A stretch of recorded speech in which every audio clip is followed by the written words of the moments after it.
एक दूसरे को लंबे वक्त से जानते थे, कभी कभी मुलाकात होती थी, लेकिन जब लॉकडाउन हुआ तो मुलाकात का सिलसिला थम गया। दोनों फोन पर बातचीत किया करते थे। इश्क का परिपक्व हो रहा था, लिहाजा दोनों ने फैसला किया कि अब जीना भी साथ है और मरना भी साथ है। लड़की ने अपनी मर्जी से घर छोड़ दिया और अपने जीवन साथी के साथ चली गई। समाज के ठेकेदारों की भाषा में इसे घर से भागना कहते हैं।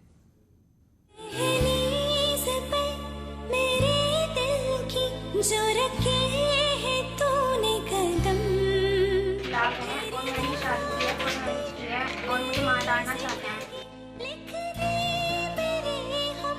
हमने कोर्ट मैरिज की है और इनके घर वाले सारे खिलाफ हैं और मैं हमें मारने के लिए बाहर ही खड़े हुए थे।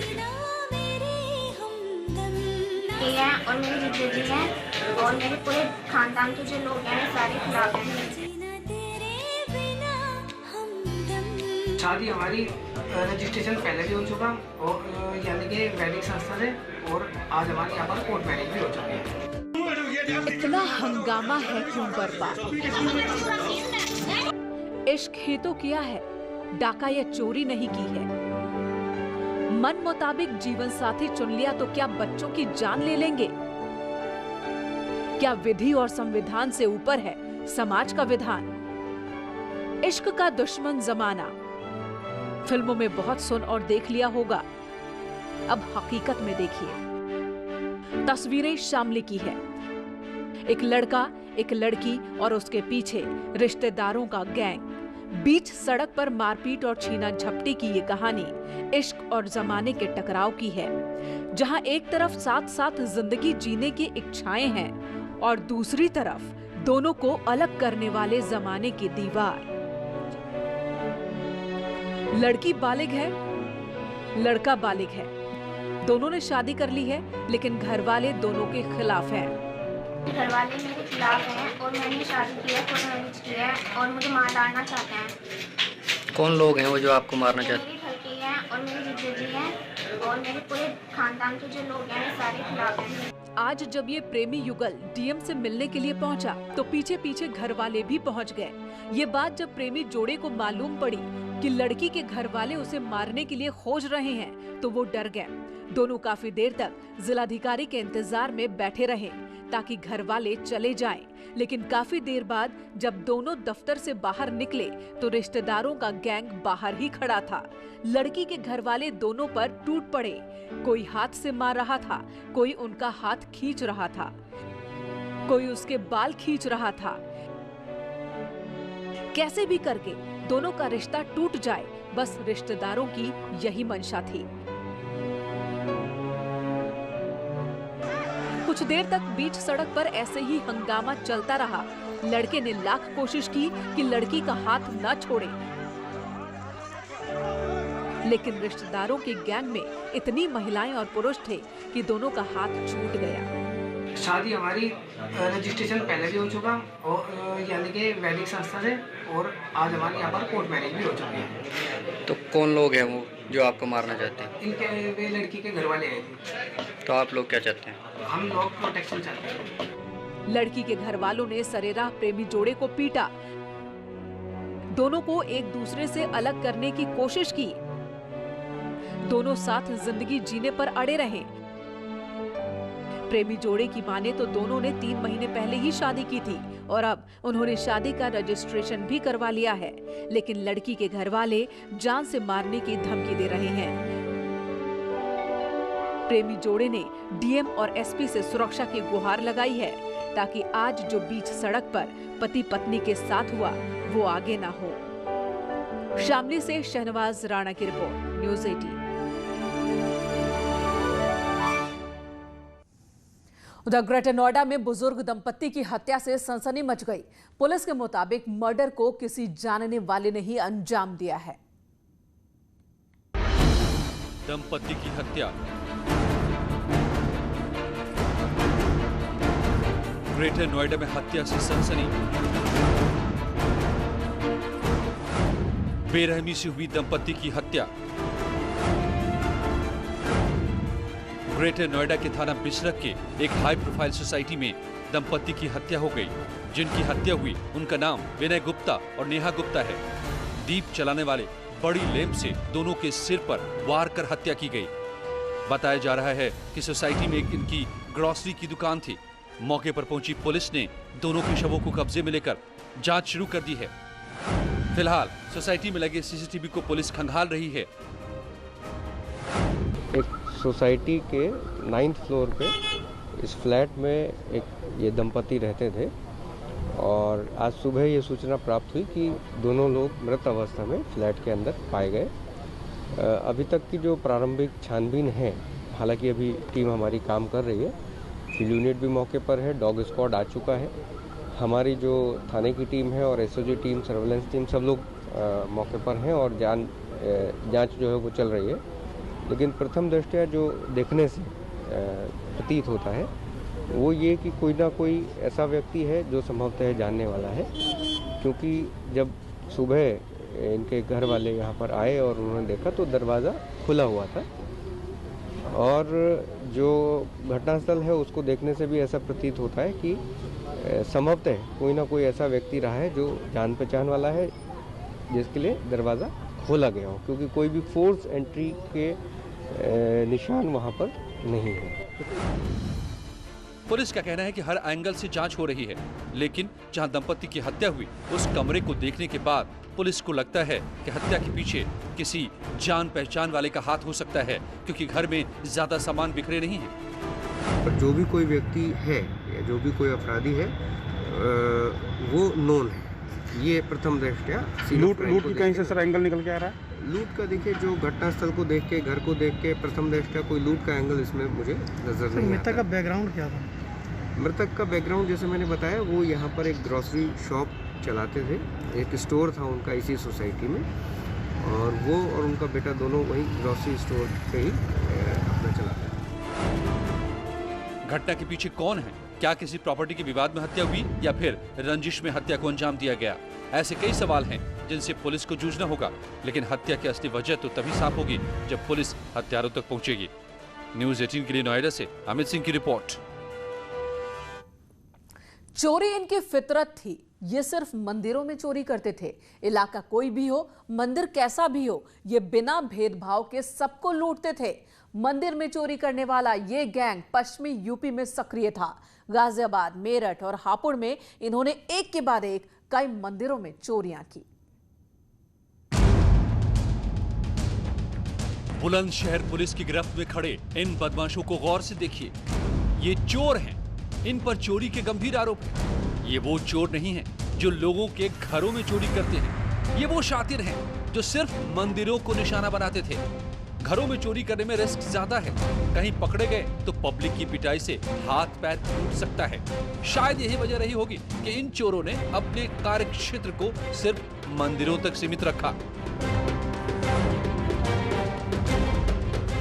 मेरठ रेंज में घूम करके मंदिरों में चोरी का काम कर रहा था और अगस्त, सितंबर और अक्टूबर के महीनों में इनके द्वारा कई मंदिरों में चोरियां की गई। इसमें 3 अभियुक्त हैं। एक जावेद है जो मसूरी गाजियाबाद का रहने वाला है, दूसरा शेर खान है जो हरिद्वार का है, तीसरा इमरान है जो हापुड़ जनपद का है। चोरों की ये तिकड़ी पूरे पश्चिमी यूपी में सक्रिय थी।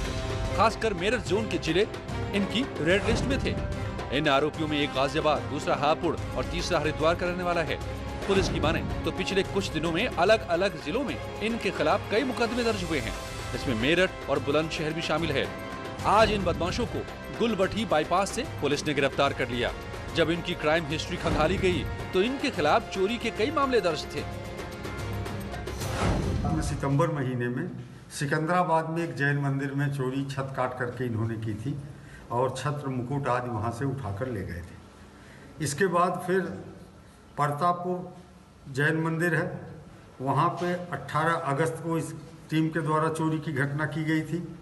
23/24 सितंबर की रात में गुलावटी थाने के पंचायती मंदिर में आरोपियों के पास से मंदिर से चोरी किए गए मुकुट, त्रिशूल और भी कई कीमती सामान मिले हैं।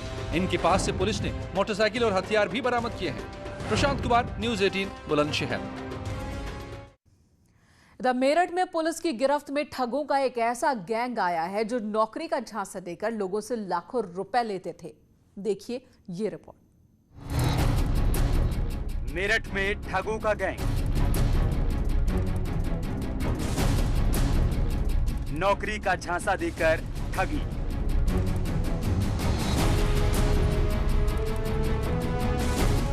इफ्को में नौकरी के नाम पर ठगी। मेरठ पुलिस की गिरफ्त में खड़े इन तीनों को ध्यान से देखिए। सामान्य से दिख रहे तीनों बेहद शातिर हैं। इनके कारनामे सुनेंगे तो आप भी दंग रह जाएंगे। इनका काम था बेरोजगारों को सपने दिखाना और नौकरी का झांसा देकर लाखों रुपए ऐंठना। लोगों को इफ्को में किसान सहायक पद पर नौकरी दिलाने के नाम पर लाखों रुपए लेते थे। इनके पास से फर्जी नियुक्ति पत्र भी बरामद हुए हैं। मेरठ में जालसाजी का शिकार हुए एक शख्स की शिकायत पर पुलिस और एसटीएफ की टीम ने 3 आरोपियों को फर्जी नियुक्ति पत्रों के साथ गिरफ्तार कर लिया है। झूठी नौकरी का झांसा देकर किसान सहायक नाम से एक पद इन्होंने बनाया, किसान सहायक यानी, और उस पे लोगों को झूठा झांसा देके उनको ऑफर लेटर दे रहे थे।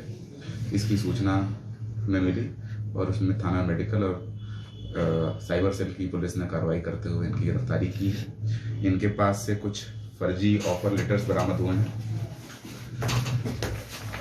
फर्जी ऑफर लेटर्स बरामद हुए हैं इस तरह के, जिसमें लेटर ऑफ अपॉइंटमेंट लिखा हुआ है और इसमें ये लोगों को झूठा झांसा देके नौकरी का उनको ऑफर दिया करते हैं। सर ये कब से काम कर रहे हैं इसमें और कितने लोग और शामिल होने की संभावना? अभी ये सब इनसे पूछताछ चल रही है।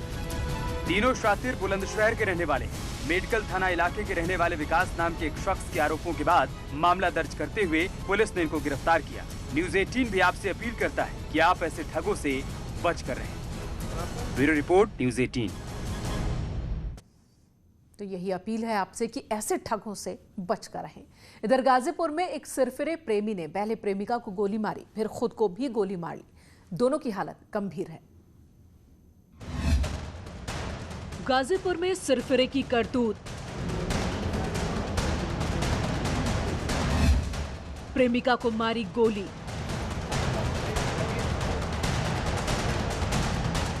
बाद में खुद को भी मारी गोली।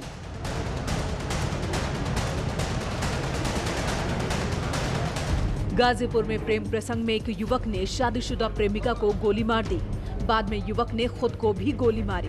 दोनों को गंभीर हालत में इलाज के लिए वाराणसी रेफर किया गया।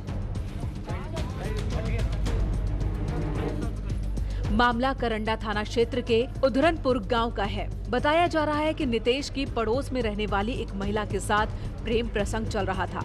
मंगलवार को महिला के पति के साथ नितेश की किसी बात को लेकर कहासुनी हुई, जिसके बाद से ही नितेश नाराज था। आज जब महिला घर के बाहर हैंडपंप पर पानी भरने गई तो युवक ने महिला को गोली मार दी। ये दोनों लोग पड़ोसी हैं। किसी बात को लेकर के दोनों के बीच में पहले से झगड़ा हुआ है। ये तो इस जो लड़का है इसने अपने उनको आज गोली मार दी है और स्वयं को भी मार दिया। इस संदर्भ में जो महिला के पति हैं उन्होंने तहरीर दी है और इसमें अभियोग पंजीकृत करके इन्वेस्टिगेशन करने की कार्रवाई की जा रही है। दोनों लोग अभी सांसें चल रही हैं। इनको घायल अवस्था में वाराणसी के लिए रवाना किया जा रहा है। युवक के परिजनों का कहना है कि युवक परिवार में किसी की बात नहीं मानता था। में कुछ लफड़ा चल रहा था। हाँ, उसी लफड़े में दोनों वो आपसी लफड़ा था इन लोग का। आज क्या हुआ है? प्रेम का मैटर था। रोज 2-3 दिन से खाना नहीं खा रहा था, पी रहा था। हम लोग गोल चल रहे थे, कुछ सुन ही नहीं रहा था। बस अपने मर्जी से आता था, दारू पीता था, घूमता था बस। फिलहाल दोनों की हालत गंभीर है और उनका इलाज चल रहा है। पुलिस ने जांच शुरू कर दी है, लेकिन जिस तरह से इस सिरफिरे ने घटना को अंजाम दिया उसे कड़ी सजा मिलनी ही चाहिए। Bureau report, news 18। एक ब्रेक के लिए रुकेंगे, तुरंत लौटेंगे। आप बने रहे हमारे साथ।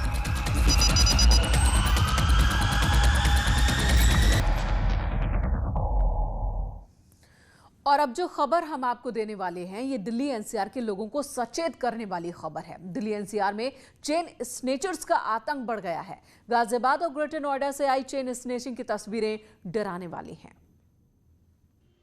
दिल्ली एनसीआर में चेन स्नेचर्स का आतंक है। दिन दहाड़े स्नेचर महिलाओं के गले से चेन छीनकर फरार हो रहे हैं। गाजियाबाद और ग्रेटर नोएडा में चेन स्नेचिंग की वारदात सामने आई है। ग्रेटर नोएडा में 2 बदमाशों ने एक महिला के गले से चेन छीन ली। महिला एक नारियल के ठेले पर खड़ी थी, तभी बदमाशों ने उस पर झपट्टा मार दिया। चेन स्नेचर्स की हिम्मत इस कदर बढ़ी हुई है कि चेन नीचे गिर जाने पर स्नेचर महिला को चाकू दिखाते हुए नीचे गिरी चेन को आराम से उठाते हैं और फरार हो जाते हैं। लूट की वारदात वहाँ लगे सीसीटीवी कैमरे में कैद हो गई है। घटना बीटा 2 थाना इलाके के मदर डेयरी बूथ के पास की है। वहीं पुलिस सीसीटीवी फुटेज के आधार पर बदमाशों की तलाश कर रही है।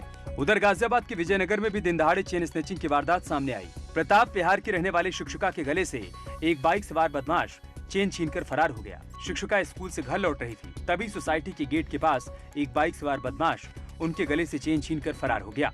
इस घटना के बाद से इलाके के लोगों को झपटमारों का डर सता रहा है। उधर बांदा में बच्चे की मौत पर जमकर हंगामा हुआ। बच्चा 29 अक्टूबर को अचानक लापता हो गया था और आज उसकी लाश मिली। संदिग्ध हालत में हुई मौत को लेकर परिजनों ने जमकर हंगामा किया, साथ ही शव को सड़क पर रखकर जाम भी लगा दिया। मामला बबेरू कोतवाली के देवरथा गांव का है, जहां 29 अक्टूबर को एक 13 साल का मासूम घर से लापता हो गया था। परिजनों ने गुमशुदगी की रिपोर्ट दर्ज कराई थी। 3 दिन बाद बच्चे का शव चित्रकूट परिक्रमा मार्ग पर एक पेड़ पर लटका मिला, जिसको लेकर बच्चे के घर में कोहराम मच गया और परिजनों ने शव को सड़क पर रखकर जाम लगा दिया। परिजनों ने अपहरण के बाद हत्या की आशंका जताई है। सिर्फ 2 मांग चाहते हैं, विदिन 7 डेज ये हत्या का खुलासा हो जाए। पुलिस प्रशासन ये कह रहा है वहाँ जिसने बॉडी बरामद की कि हत्या नहीं हुई, सुसाइड किया है बालक ने, जबकि ये पूर्णतः हत्या है सर। वो बालक कहीं घर से जाता नहीं था। वहीं जाम की सूचना पर पुलिस के आला अधिकारी मौके पर पहुंचे और परिजनों को कार्रवाई का भरोसा दिलाया, जिसके बाद हंगामा शांत हुआ। तो सुसाइड वाली दलील पुलिस की लोगों को रास नहीं आ रही है, उनके गले के नीचे नहीं उतर रही है। फिलहाल वो जांच की मांग कर रहे हैं। इस वक्त रुकेंगे एक ब्रेक के लिए, खबरों का सिलसिला जारी है।